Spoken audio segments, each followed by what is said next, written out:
people in UNZASU have been striving to make sure it reaches international standards. University of Zambia is ranked about 50th university in Africa. What do you have that is going to lift UNZA from being number 50 to, let's say, top 10? Realistically, not just for a vote, realistically. Thank you very much for that question, Suilanji. I'd like to remind you that we are in the 21st century. Students, this is the father of institution, the University of Zambia. Before I go further, allow me to talk about directly the lecture theaters. I don't know if you are aware that each student this far pays up to 70 kwacha annually towards renovations, or maintenance, I should call it. And according to my calculation, the students that we have at the moment, registered students, they're about 21,266 full-time and distance students. Now, among these students, we only have about 15,000 full-time students. The rest of the students are unregistered. Therefore, with my calculation that I have at the moment, it gives us to about 1,050,000. That's about $1 billion old currency. This money is intended to maintain the lecture theaters, which is an obligation by management. And if no student knows about this, you should know now. The money has to go where it's supposed to be. I would give an example of the president that we had, Ali Tunkara. He had performed some misappropriation of funds with government, area member of parliament here, with the 50,000 that he had. He was taken to justice. Now, he's not part of the students. He was expelled. It's high time we took accountable with the responsibility in affairs of student money. Suilanji, I know you want to ask me questions, but I want to make it clear to students. I've been here long enough to understand affairs. My standing here as president,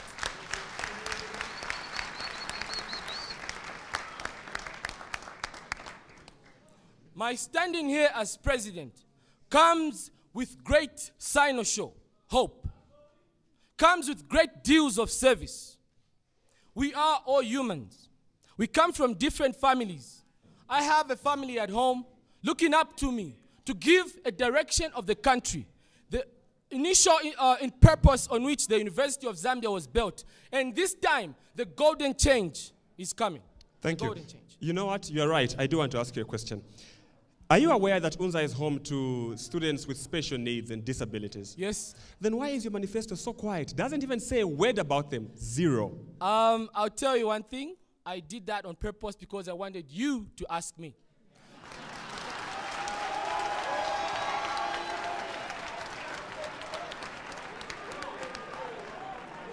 Suilanji, I did that on purpose. I want to give an example that my ideals are inclusive. To prove that, my manifesto is written in Braille for the people to see. Give me less than a minute to give Joseph to read my manifesto. This is an example.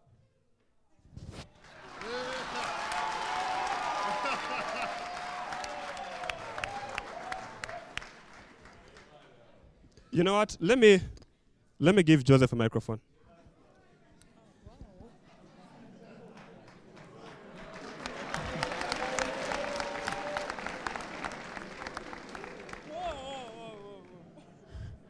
Okay.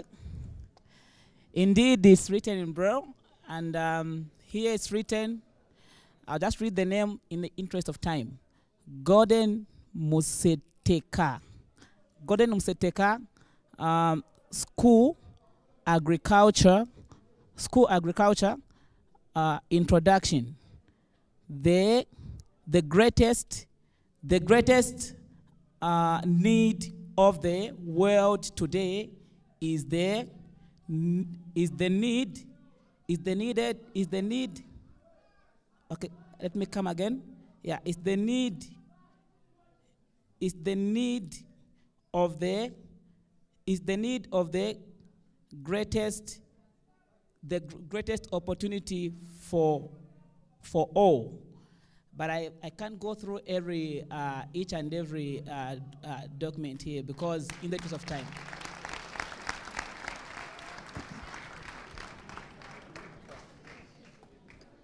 Thank you very much, Gordon. Yes, sir. Thank you. Please, Am I done? please take your seat. We'll call you for your final argument. I have a lot for you guys. President 123 is my level, and I'll explain everything. Thank you. Thank you. Okay, so that was Gordon Museteka, vying for president of the University of Zambia Students Union. Thank you so much, the gentleman there. Thank you so much for that effort. Now let's turn our attention to our next candidate, and that is Felix Mbewe. Felix, can I have Felix Mbewe?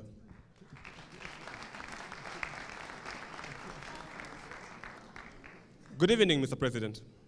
Hi, Swilanji. Good evening. Do you think that for a president of UNZASU, discipline is important? It is. Then why did you come late?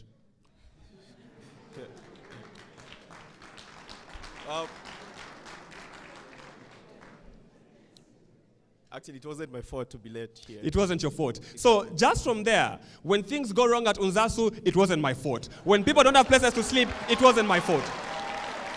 It's not your fault.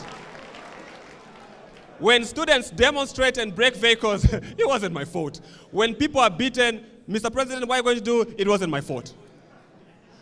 As president, aren't you supposed to lead by example and take responsibility for your actions?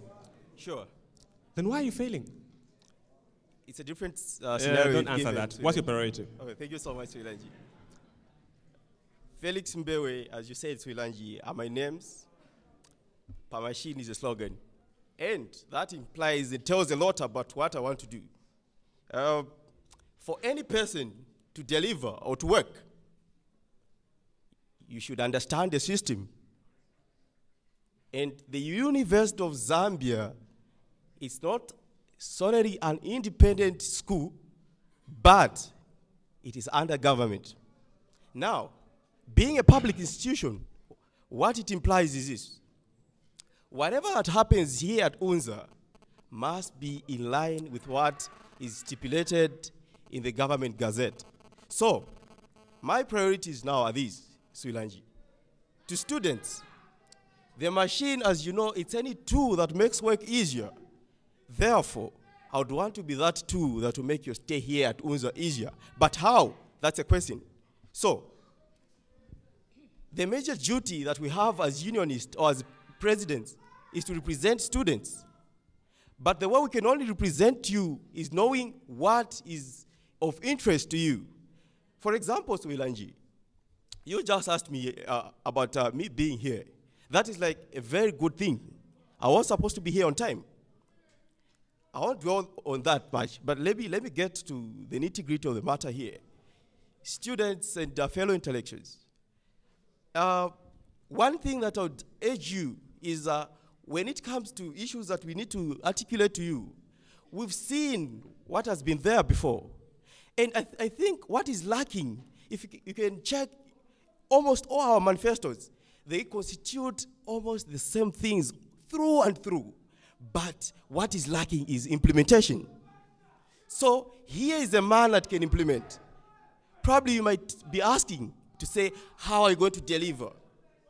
Firstly, I would advocate for continued checks and balances on the union. How? I proposed in my manifesto to say, imagine if we were to change whatever is happening in the union. How? By allowing those that will lose in these elections to be in the opposition, so that we can have somebody checking the president and the rest of the union. That way people can deliver. Thank you. Let me drive your attention to something. You want academic immunity for senior students. Exactly. My question is, for how long? Are we going to have people with immunity growing old and dying at UNZA because the president wants them to have immunity? It shouldn't be like that. Though the advantage is that you don't need to repeat or to redo or actually do a different course. But you start from where you stopped from, or from the courses where you stopped from. My question is, for how long? Immunity for how long? For life? No. There should be a long? limit. Of course, there are limits to anything. It's up to now to the management to decide that. It's up to management to decide that. You are the one who brought it in the first place, and then you say it's up to management to decide that. It's a proposal, Swilanji.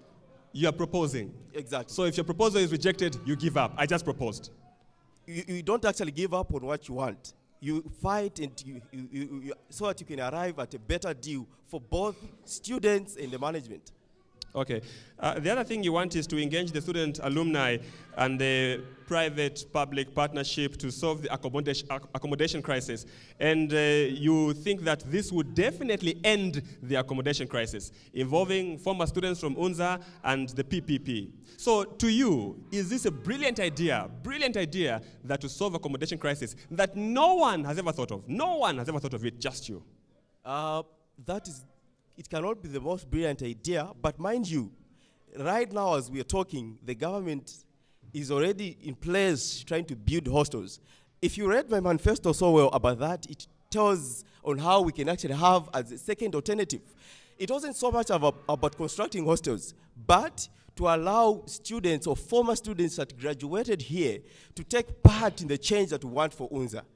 Imagine if, Suilanji, you are here and you are probably in one of the hostels here, in one of the rooms, and we allow you to paint it or to renovate it, or we just allow you or ask you for a 50 kwacha just in a year. Do you know how much we can gather and fundraise if we were to get back to all the students that were once here at UNZA? I think those can be initiatives that we can initiate as UNZASU. Thank you. My last question to you. One word, true or false? You want to send government inspectors to go and inspect all boarding houses to determine whether they're fit for habitation. True or false? It's not me to send, that's false. It's false. It's in your manifesto and you're saying it's false. It is. Can someone give me his manifesto? I'm not sure I have it, but I know that that's in your manifesto. You are saying you want to send government inspectors to go and inspect boarding houses. Can I clarify that, Will? Please do. Well, look for the manifesto. Please do.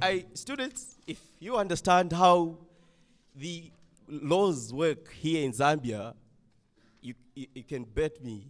I said we should allow and bring back the Lusaka City Council to be in the forefront actually of inspecting the standards of boarding houses.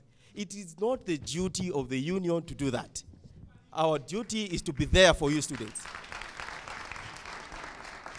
For student occupation. Sure. You are not being honest. Should students vote for someone who lies? I said we engage. Yes or no? Should students vote for someone who lies? No, they shouldn't. So they shouldn't vote for you. Thank you very much. Please take your seat. You're still watching the presidential debates here at the University of Zambia.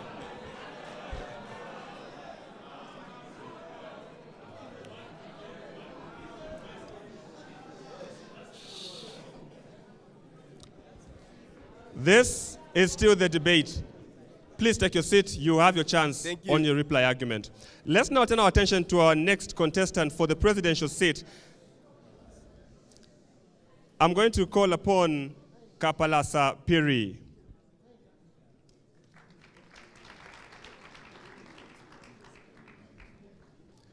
Good evening, Mr. President. Good evening, Suelanji. I'm very fine. Your priority for UNZA students? My priority for UNZA students is coming up with innovative plans and initiative plans on how I'm going to create accommodation for my students. There's been concern that you're involved in some corrupt activities. Is that true? That is false. It's false. Yes. Okay, I won't push that much. You intend to empower the economic welfare of students by introducing economic schemes. Give me 3 of these economic schemes that you want to bring out to empower students. I did not say I want to bring economic schemes. I said I want to empower students. I want to empower students economically. I don't talk about a scheme in my manifesto. Okay, let me go to your next question while I look for your manifesto. Yes. The other thing you want is to bring internet to every boarding house. How exactly is the funding going to work around that internet?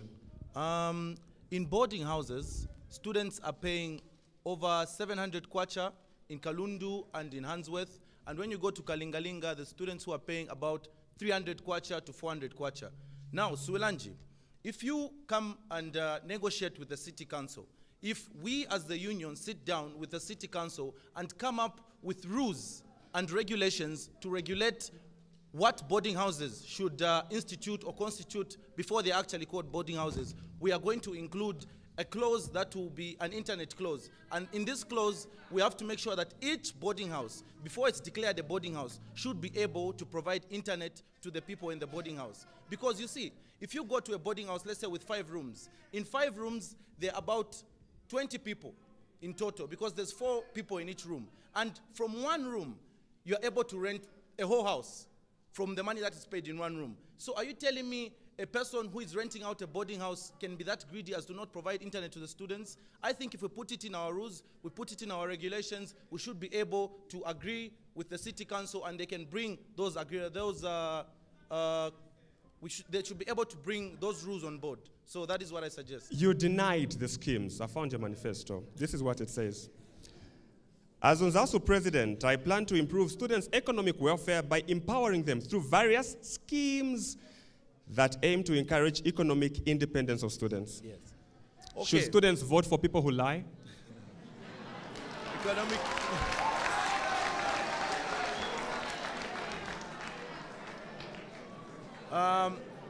You might have phrased it in a way that I did not put up, but economic empowerment of my students. This is how I intend to do it. You see, Suelanji, we've got several shops in this university. We've got the cafeteria. That is a big business, and people are making a lot of money in this university. So when I sat down and researched, I found that these people are bringing money out of the university and they're not benefiting any of my students in any way. So what I suggested was, how about we come up with a certain condition to say each shop that is operating in the of Zambia, if they're able to, should bring on board students to work in those shops. They should bring on board students to at least manage their shops, because that way at least money will stay in the university and they'll be able to empower the students. Secondly, in the economic empowerment, I suggested that we should empower associations by at least giving them shops. In empowering associations, we'll be relieving UNZASU of the burden of providing hardship loans, because October shop, that shop alone is making over 2 million profit each day. And if that profit is going to an association, I feel... 2 million, as in 2 million? 2,000 kwacha rebased. Thank you. Okay, the thing I've noticed in your manifesto, you are saying you've noticed corruption in the allocation of rooms. What loopholes exactly have you noticed that open doors to corruption? What are some of the loopholes in this process? You see, my brother, corruption is something that is ongoing, and it's not something, it's something you can't deny personally that is going on. It's going on. And for us to give corruption a blind eye, we'll be killing ourselves. So what I suggested for room allocation was we should come up with independent and predicted bodies to come and allocate rooms here in the University of Zambia, so that we don't have people predicted to sit on those boards. You've been a student of UNZA for how long? I've been a student of UNZA for 3 years. 3 years. In your individual capacity, what have you done for UNZA as an individual so far? As an independent student in the University of Zambia, I have taken up several responsibilities. When you go to Kalingalinga, there's Kalingalinga 4. I went there personally when they were facing a sanitation problem. And they called me because I was an aspiring candidate. This was recently. And I went there and they called me to say, contribute, we have to renovate our toilets and showers. But I told them, that is not the way I work. I'll give you an innovative plan. I'll give you a plan on how you can renovate these hostels. And I told their whole rep to say, can you come up with a letter and write to these entrepreneurs who are here running businesses in the university? And I'm very happy to say that my suggestion has worked, and the people who are running the Shawarma Hub are going to renovate the toilets, and they're adopting that hostel to ensure sanitation is always at par here in the university. Thank you, Mr. President. Thank you very much.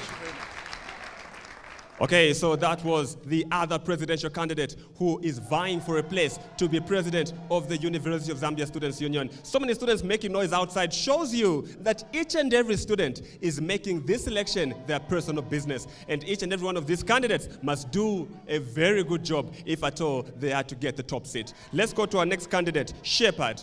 Mr. President, please.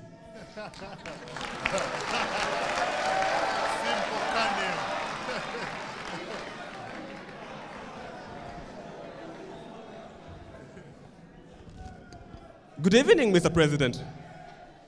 Good evening. Thank you. I want to say good evening, everyone. Do you think UNZASU is a military, a democracy? What kind of leadership style do you intend to adopt? That of being a democracy or that of being I am the colonel and I'm going to run things my way? Thank you very much for that question. I would love to say that UNZASU isn't military. UNZASU isn't democratic.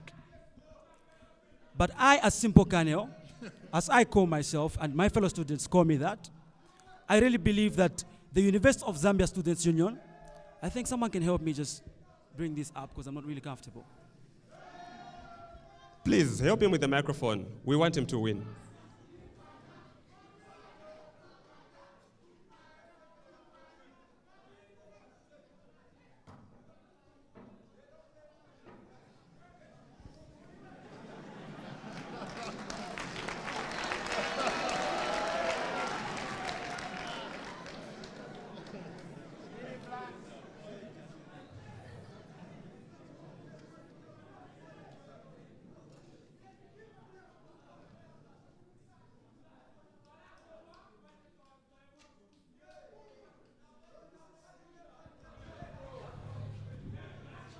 This is much better. All right.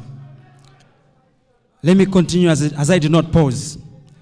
I want to say that the University of Zambia Students' Union has missed a person like me. And that is the reason why, if you look at me, you're going to deliver a lot of questions. You're going to ask me, am I a military? Hello? Okay, it looks like there's a technical failure somewhere. You're going to ask me a lot of questions. You're going to ask me to say, am I military or something? But I believe... Thank you. You have a question? No, it's not a question. Don't speak too close to the microphone. The microphone is popping the sound, so don't speak too close. Viva data. Viva student power. I'm saying you're speaking too close to the microphone, like Maki 2. Just move it a bit. Hello? Hello? Hello? There's nothing. Can someone help me here? Because this is not really working out. Hello? This is not my problem. This is not working out. Someone should do their job. Okay. I'm saying the microphone you're using is just okay. You're just speaking too close to it, so the sound is popping. For those who are watching from TV, it's popping. Like, that's what we're trying to avoid.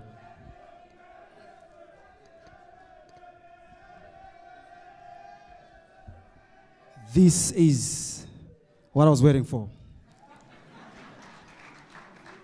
Let me continue. I want to say that the University of Zambia Students' Union has been missing an important piece. A piece that looks like me. And hence, that's the reason why my interviewer is asking me a question, is UNZASU needing a person like me who looks like a military? But the most important thing that we should look at is that what matters is the affair of the students. It does not matter me looking like this, like a Kaneo. It does not matter me looking like Kapalasa, wearing a jacket or a suit. What matters is me protecting the interests of the students. Thank you very much. Let me continue. I want to tell you that right now, I don't stay in school. I was late because I come from John Lane. Now, that is an impact of not having accommodation. I'm not accommodated, and hence, I was late. This is the biggest problem that students at the University of Zambia are facing. And I'm in this problem, I feel this problem, all right? And I know, having felt the pains and the antagonistic problems, the antagonistic effects of not being accommodated, I can bring about accommodation. Hence, my number one priority in my manifesto being accommodation. Thank you very much. Thank you. I've got a question on your accommodation plan. According to you, just tell me, how long is the office of president for UNZASU? Come again? What is the tenure of office for UNZASU president? The term of office? Yes. It is an academic year, a single academic year. For me, like for those who are in third years, like me, doing adult education, definitely I'm going to be there for one academic year. Good, thank you. That's what I was waiting for. So the term of office is one academic year, but the plan that you have here says that you want to engage management to solve the issue of accommodation by having a program that's going to run for 5 years building hostels. So it means that in your 1 year, students will not have a solution to the accommodation crisis. In your 1 year. Thank you very much. That is a very wrong reading of my manifesto. I think I should read it myself. Now, let me continue. We are all intellectuals here, right? And I believe that we've gone through the plan and the policies of the University of Zambia. Now, what he's talking about is talking about the 5-year plan, the strategic plan 2013-2017, which says, objective number 5, it says the university management is going to make sure that they build 10,000 bed spaces for the students. And the question is, what has been done? And therefore, as the next CEO of UNZASU,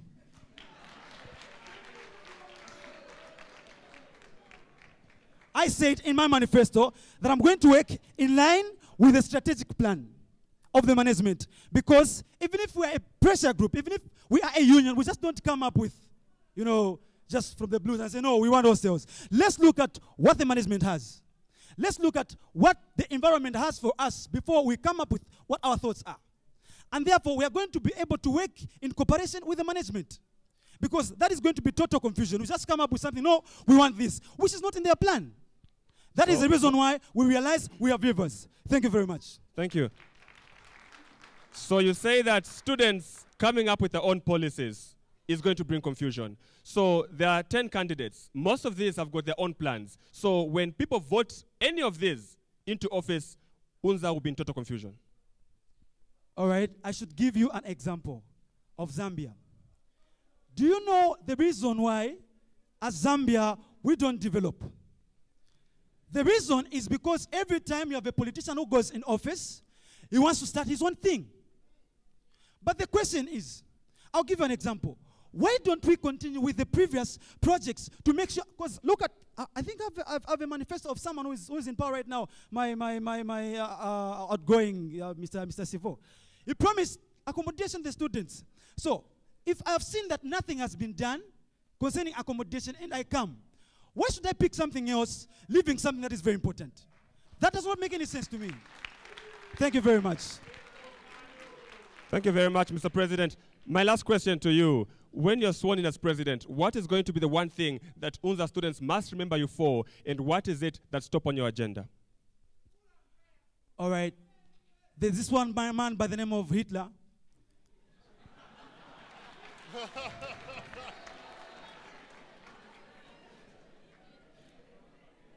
I want to assure UNZA, and I want to assure the nation, that UNZA has not lost.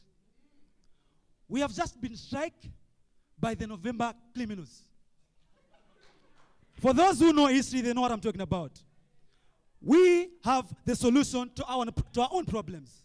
And the thing that we need is to have someone who can present our solutions, because you guys are intellectuals. You have solutions on the fingertips of your hands. And therefore, if someone can pick those solutions, take them to the management, take them to the government, tell them to say, these are the problems that we're facing, and we think these are the solutions. Something is going to be done concerning our problems. Thank you very much. Thank you, Mr. President. Thank you. Okay, so that was the presidential candidate. He wants to be your president. The question is, does he deserve your vote? Do you feel that he is going to take UNZA one step ahead? The decision is ultimately for you. Let's go to our next candidate. Please welcome Makondo Brian.